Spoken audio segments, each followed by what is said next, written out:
بسم اللہ الرحمن الرحیم نحمده ونصلی ونسلم علی رسوله الکریم اما بعد فاعوذ باللہ من الشیطان الرجیم بسم اللہ الرحمن الرحیم وذروا ظاہر الاثم وباطنہ صدق اللہ مولانا العظیم رب اشرح لی صدری ویسر لی امری واحلل عقدۃ من لسانی یفقہوا قولی۔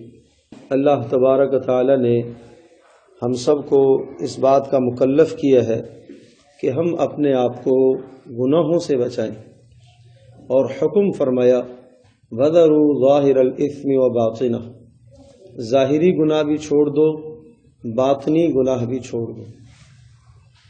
گناہ کسے کہتے ہیں؟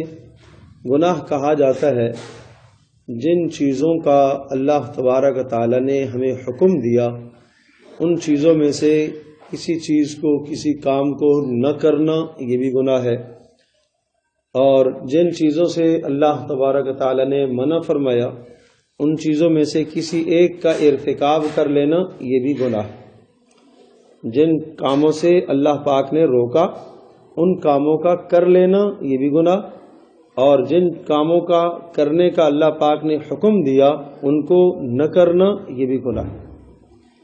تو ہر قسم کے گناہ سے اللہ پاک نے ہمیں بچنے کا فرمایا۔ پھر کبھی کبھی گناہ ظاہری ہوتا ہے، کبھی گناہ باطنی ہوتا ہے۔ کبھی گناہ ایسا ہے کہ لوگ بھی دیکھ رہے ہیں، لوگوں کو بھی نظر آ رہا ہے گناہ، کھلم کھلا آدمی گناہ کر رہا ہے، کھلم کھلا اللہ کی نافرمانی کر رہا ہے، اس گناہ سے بھی بچنے کا حکم ہے۔ اور کبھی کبھی چھپ چھپا کر آدمی گناہ کرتا ہے، یا اپنے دل کے اندر غیروں کی نفرت کو پال رہا ہے، یا اپنے دل کے اندر ناجائز محبت کو پال رہا ہے، یا اپنے دل کے اندر کینہ اور بغض پال رہا ہے، یہ باطنی گناہ ہے۔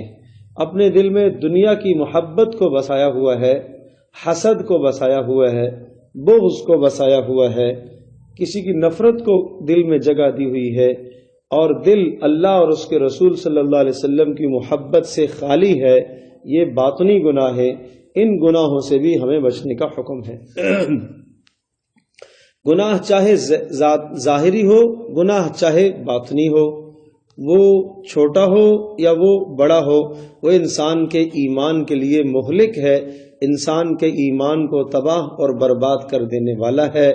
اس لیے چنگاری چاہے چھوٹی ہو چاہے بڑی ہو، بسا اوقات چھوٹی سی چنگاری ایک پورے کے پورے مکان کو، ایک پورے کارخانے اور فیکٹری کو جلا کر راکھ کر دیتی ہے۔ کہا جاتا ہے کہ یہاں سے کوئی آدمی گزرا اور اس نے جلتا ہوا سگریٹ پھینک دیا، اور اس سگریٹ کے جلنے کے نتیجے میں پورا خاندان تباہ ہو گیا، پورا کارخانہ جل گیا، پوری عمارت جل گئی، راکھ ہو گئی۔ ایک چنگاری نے اتنی تباہی مچائی۔ تو پتہ چلا کہ گناہ بھی چنگاری کی طرح ہے، وہ بھی تباہی مچاتا ہے اندر جا کر۔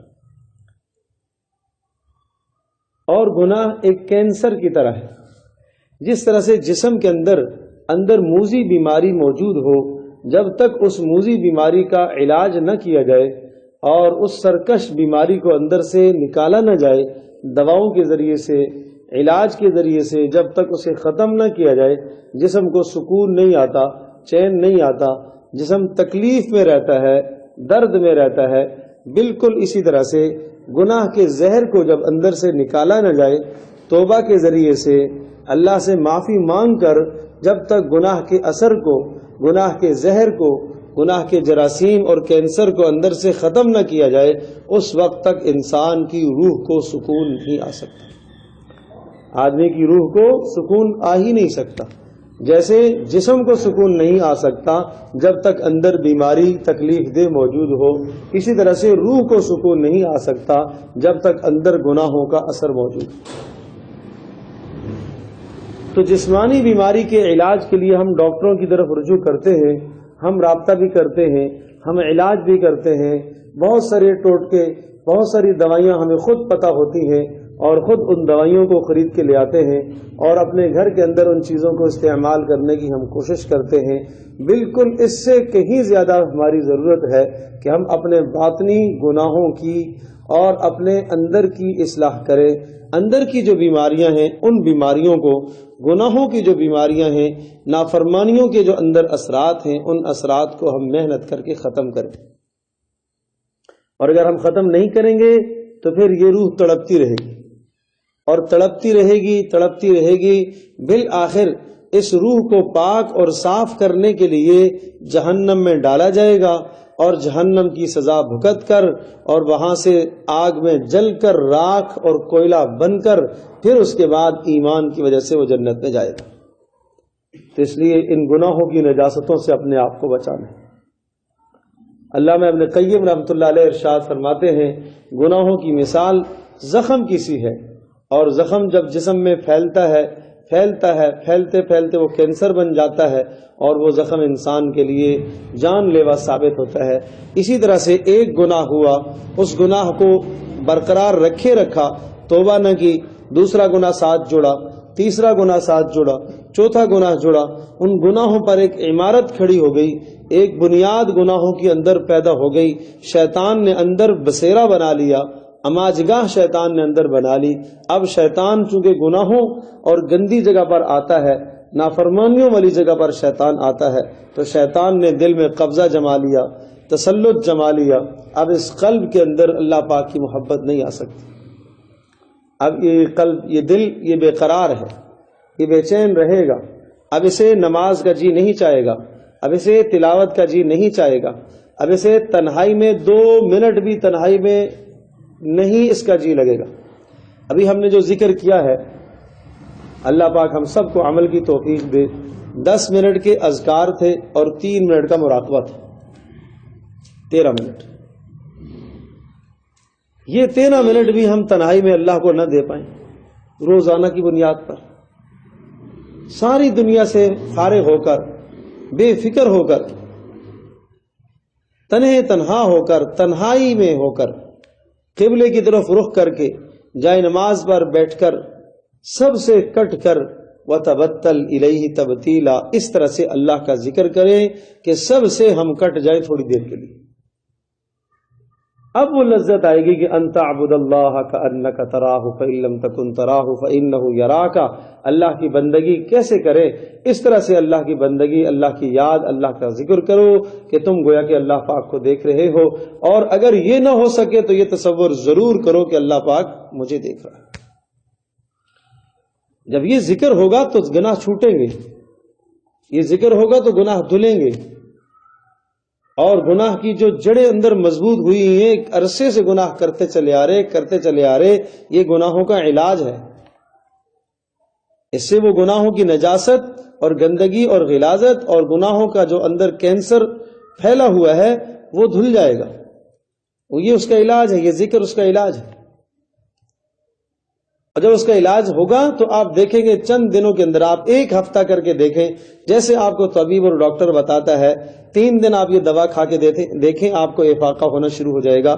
آپ 3 دن یہ ذکر کر کے دیکھیں اس طرح سے تنہائی میں، انشاءاللہ ثم انشاءاللہ روح کو سکون ملنا شروع ہو جائے گا، افاقہ ہونا شروع ہو جائے گا. اب نیکیوں کی طرف جی لگنے لگے گا، اب قرآن کی تلاوت کو جی لگے گا، اب نماز پڑھنے کو جی چاہے گا، اب اللہ پاک کی یاد کرنے کو جی چاہے گا، اب گناہوں سے نفرت ہونے لگ جائے گی. اب کسی ایسی مجلس میں جہاں نافرمانی ہو، غیبتیں ہوں، جہاں گناہ ہو، وہاں بیٹھنے کو جی نہیں چاہے گا. اب آہستہ آہستہ آپ کی نیکی کی طرف رغبت ہوگی. اور جب یہ ہونے لگ جائے تو مبارک ہو آپ کے دل کو اللہ تبارک تعالی نے پاکیزہ کر لیا. اب آپ کا دل اللہ پاک نے اپنی محبت کے لیے چن لیا ہے. اور اگر دوسری کیفیت یہ دل میں پیدا ہو جائے کہ نہیں، میں تو اتنا گناہگار ہوں، میرے تو گناہ دھل ہی نہیں سکتے، میں تو اب اتنا بیمار ہو گیا ہوں، اتنا کہ اب تو کوئی صحت کی امید ہی نہیں ہے، پھر یہ سمجھو کہ مایوسی ہے، شیطان نے آپ کے دل کو خراب کر دی، قلب سلیم نہیں رہا. یوم لا ينفع مال ولا بنون الا من اتى الله بقلب سلیم. فرمایا قیامت کے دن مال و دولت فائدہ نہیں دے گا، ہاں وہ آدمی جو قلب سلیم لے کر آیا، صاف ستھرا دل لے کر آیا، اسے اللہ پاک نجات دے گا. اور قلب سلیم کسے کہتے ہیں؟ قلب سلیم کا مطلب یہ ہے کہ اس دل میں غیر کی محبت نہ ہو، غیر کی محبت سے وہ پاک. غیر کی محبت دل میں غالب نہ ہو.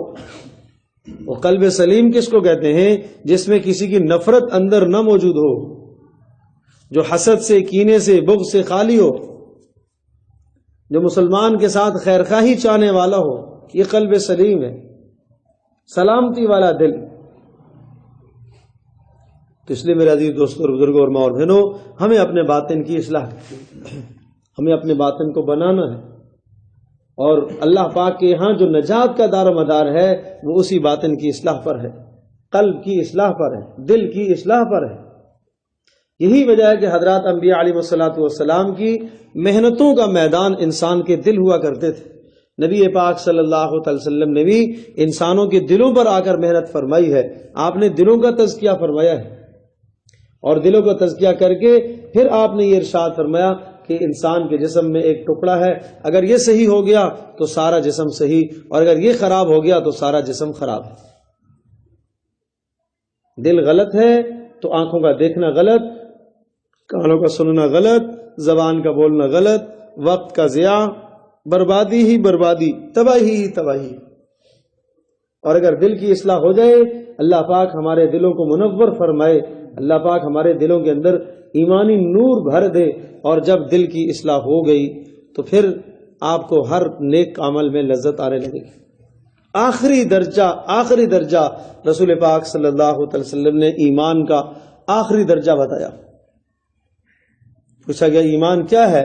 فرمایا جب نیکی کر کے آپ کا جی خوش ہو جائے، نماز میں جی لگنے لگ جائے، تلاوت میں جی لگنے لگ جائے، یہ ایمان کا آخری درجہ. اور گناہ سے آپ کا دل رنجیدہ ہونے لگ جائے. آج کسی کو برا کہہ دیا، برا کہنے کے بعد افسوس ہو رہا ہو کہ میں نے کیوں کسی کو غلط بول دیا.